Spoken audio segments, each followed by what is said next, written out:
ছোটবেলায় মায়ের শাখা পলা পরা হাত দেখে ভাবতাম একদিন আমার হাতও মায়ের মতনই হবে। কি খুশিই না হয়ে যেতাম। তখন কি জানতাম এই শাখা পলাই মা মেয়ের মাঝে এসে দাঁড়াবে।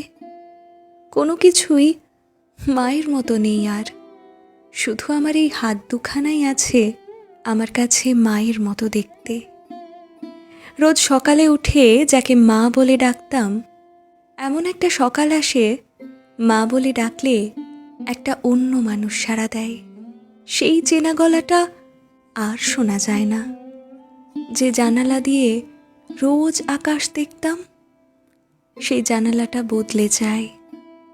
দূর থেকে যে গলিটা দেখে ভাবতাম এই তো বাড়ি এসে গেছি, হারিয়ে যায় সেই রাস্তার নামও।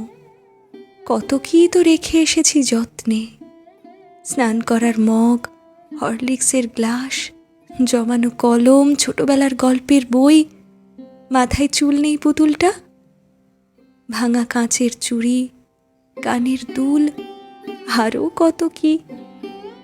আজ মনে হয় সত্যিকারের সেজে সংসার করতে করতে একদিন মাও বোধহয় ভুলে গেছিল সেই কিশোরীরও একটা পুতুল খেলার ঘর ছিল। মেয়েদের জীবনটাই অদ্ভুত, তাই না?